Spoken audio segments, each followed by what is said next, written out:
Hello, everybody. Welcome to TLDR Podcast. It's episode 6. Coming off a pretty busy week. We got the MLB starting up. NHL's bringing in sea monsters into the league. Racking. Not to mention NBA's starting up at the end of this week, and the NHL's. There's exhibition games going on right now, but there's they're officially dropping the puck for the qualifiers on Saturday. Boys, I'm freaking excited. It seems like we're kind of getting back to like a normal life. What do you think, Tyler? Hell yeah, dude. I'm so excited. We got live sports back that matter, sports that we all love. Baseball, not even a full week of games and already a fuck ton of stuff happened. I'm going to get to that. Is baseball going to stay? I hope is so. Baseball going to continue, or are they going to suspend the season?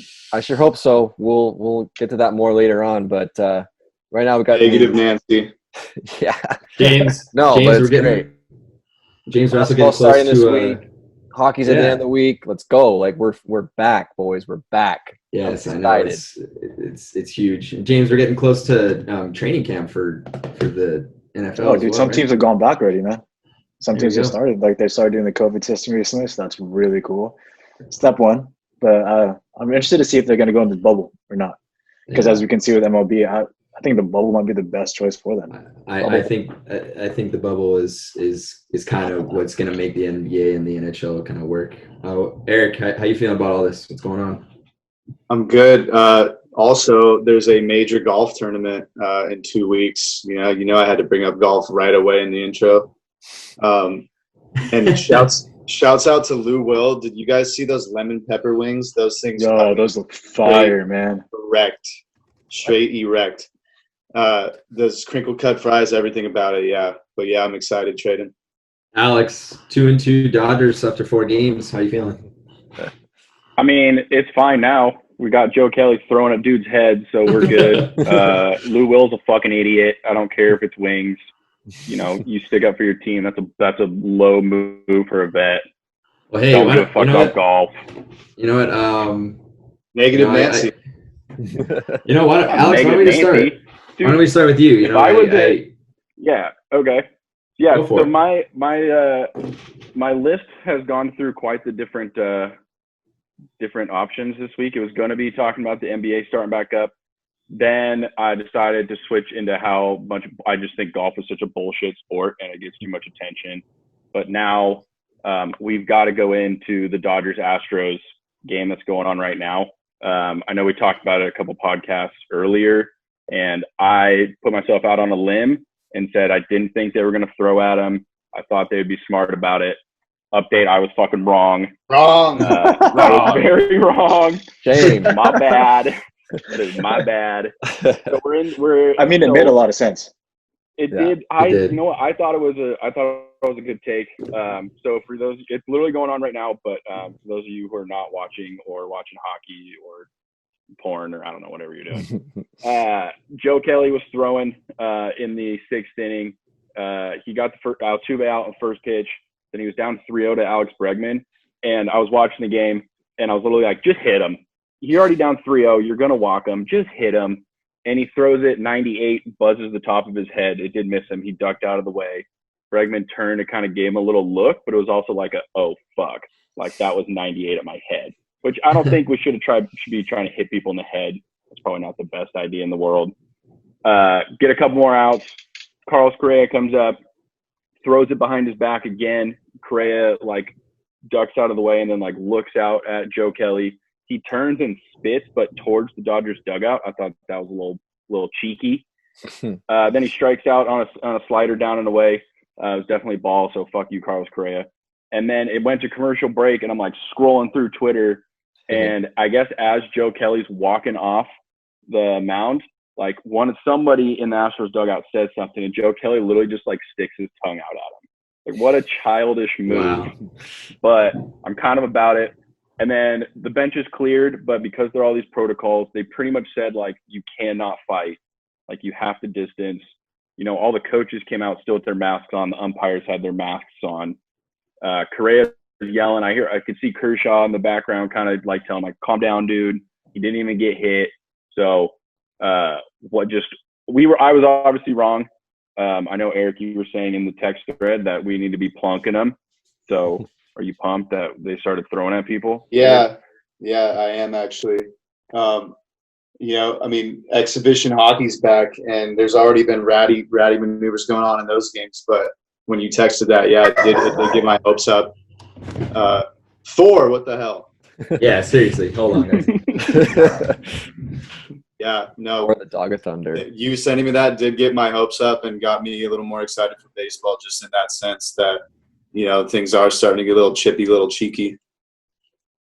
Yeah, for real. I mean, I think it's great. It helps that the Dodgers, at least for me, the Dodgers are up 5-2. Yes.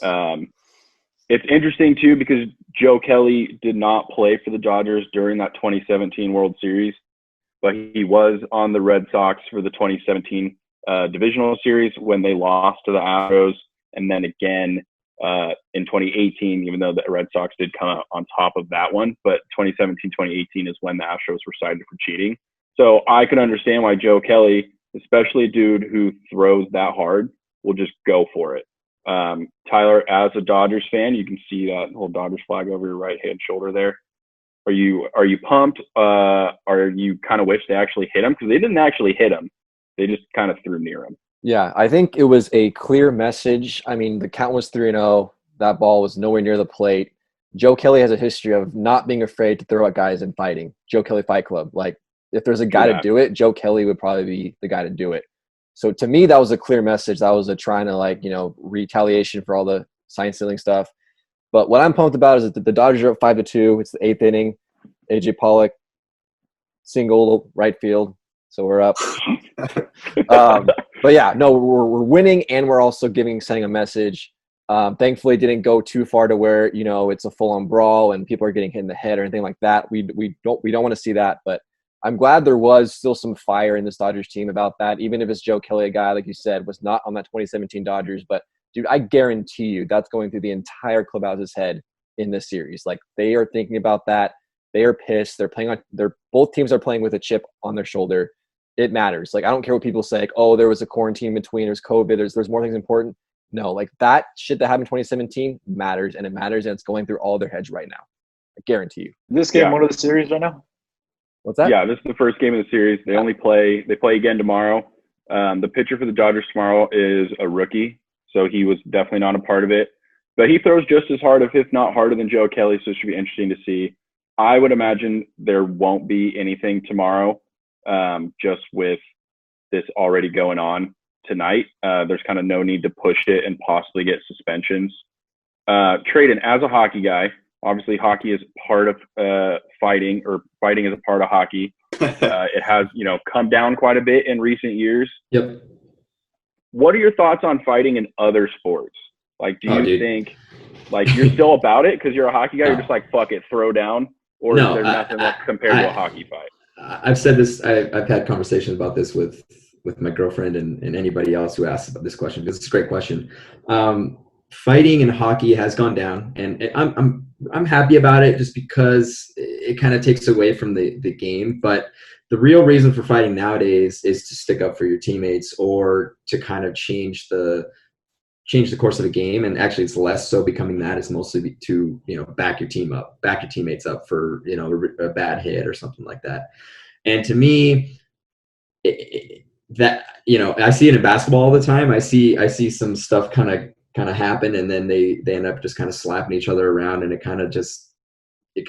then they get technicals or whatever. And I'm like, no, if you're gonna get a technical anyway, just fight, just hit them, just actually go. And I think this might go into a little bit of the human side of things, but I think I speak for a lot of men when I say sometimes you just need to fight and get it out of the way, and everything kind of calms down from there.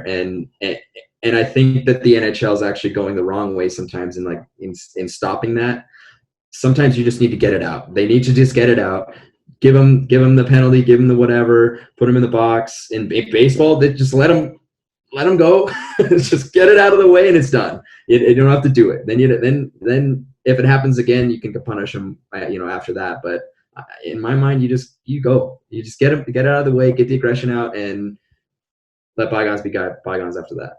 Imagine that in baseball. Like they're like, all right, let these two dudes go. Like they both get out the dugout, It'll never happen. tear each other down, just fucking Braveheart charge each other. Like no bats. Yeah, in my mind, bats, I'm like, picturing bats. like the batter coming up and just like kind of tilting his head back to the catcher and like, all right, bro, want to go? Like they do in hockey, like before the face-off, you know? Yeah. Just kind of turn like, you want to go?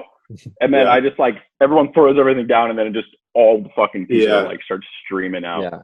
One of the things about baseball fights that I don't necessarily love is like how everybody from every part of the freaking stadium on the clubhouse like pours in, you know, versus it's like, you know, if it's a pitcher that throws at a hitter and the hitter wants to go after the pitcher, like let those guys go at it. Have the guys that are on the field already like deal with it. You know, have a few guys from obviously the batting team come up because they don't have as many guys on the field. But we don't need the bullpens coming in from both corners of the outfield, like, you know, jogging in because they haven't warmed up all game. You know, like, I think it's kind of dumb. And like, even if it's just talking, like there's no actual fighting going on, like bench is clear. I think it's a little silly. But I do like the fact that baseball kind of has that suspense of like fighting is not allowed, but it does happen fairly often. I think more so compared to some other sports where it's not allowed to happen, just because it's such a wide open field and they can just run away from the referees or the umpires if they need to, you know. What was the for sure the fight? The best one I saw of recent years was the Rangers Blue Jays. Where the dude was like, rounding first base and just fucking swings on the second baseman. I believe it was it Rougned Odor that punched Bautista in the face, like got a really good punch right in the face. He got him, dude. Yeah, that was after Bautista had the bat flip of the century against the Rangers the year before, and there was kind of retaliation against that. But that was baseball, a really good one. Yeah, why baseball players hold a grudge for sure. Yeah, they do. Why is the bat flip a bad thing? Why do people hate that? You know, it's like it's an old school thing. It's definitely changing now. It was kind of like, you know, you hit a home run, you don't want to show up the pitcher, but now that it's kind of changing where it's like, nah, dude, I just hit a fucking bomb. Like, I'm gonna celebrate. It's so weird. Like, you know what? Now people are like, okay, if you bat flip, it's kind of okay, but if you bat flip and stare at the pitcher, then they have issues. Interesting. I think MLB pitchers just are like a little too sensitive. Yeah. Well, I'm guys. I think there's a lot of purists in baseball, and I'm not. I hope I don't. Step on anyone's toes here, but you got to kind of let that kind of stuff go. I mean, the whole dynamic of the personalities of these players and the personality of the generation in general is just kind of changing, and it brings some personality to these players. So a bat flip, I think, is fucking hilarious. I think it's great. Yeah. I saw David Riddick do a stick flip to us against the Oilers after a shootout game, and I was like, in my mind, I fucking hated it because I'm an Oilers fan, but I'm like, that's the kind of shit that makes noise. That it's like telling a hockey guy not to have a fire celly after a sick goal. Right. And then I guess it goes to football. Like they can get kind of out of control with their celebrations, but I think it's within reason. I think, you know, when you just kind of Antonio Brown. That's where I was going at. I was also looking at the OBJ dog thing. I don't know if you guys. What about the whole team posing for a picture? Like they got a pick and they all run down. Yeah. I mean, it can get out of control then, but then baseball mutes it completely. You know, especially the purists, and it just kind of, you know, you just kind of got to let it go. I mean, kids. I'm not gonna say kids will be kids. I just mean the younger generations are just bringing in this a little bit more personality, and it's what drives viewership for the millennial generation. You've definitely seen, I think, baseball as a whole embrace bat flips and celebrations more the last few years. I think those, like, you know, old school baseball players, or that mindset's kind of starting to go away a little bit, and players are allowed to have more fun, bat flip. You know, I think that staring down the pitcher is still a little bit of a dicey situation, but I mean, I think you see a lot of bat flips way more now than you did 5 years ago. So there's definitely way more tolerance to having fun after hitting an absolute piss missile off of someone than there was, you know, a few years ago. Yeah, I think a lot of it too is, you know, go ahead and celebrate yourself doing a great job, but there's also gamesmanship and sportsmanship. Like, they're all out there doing a job. They're trying to get paid. You know, this is their livelihood at the same time. Like, but have fun. You know, everyone else dicks around at work. I don't know why professional athletes can't. Right. I think, yeah, I'm all about it. I'm all about like celebrations in football. I think it's lame. They've like censored those. Like, fucking hide a cell phone under the pad on the field goal. Pick that thing up and call somebody. Go for it. The football art, like NFL already has so many crazy personalities. Like, you might as well go for it. That's why football's so popular. I think with baseball kind of growing up a little bit and not, you know, how Traden was kind of saying, like with the younger generation, you know, baseball viewership is down. It's still the second most popular sport, according to like TV ratings, but they're going down. So yeah, you know, like the commercial they had last year, like let the kids play, kind of let them do them, and, you know, let them show their personality, which is why, fuck yeah, Joe Kelly, I might go buy your jersey when this podcast is over, because that was dope. Yeah. But yeah, do you guys have anything you want to add on Dodgers Astros, hitting people, bat flips, anything else? It was like the one thing about baseball I was actually almost predicted to happen.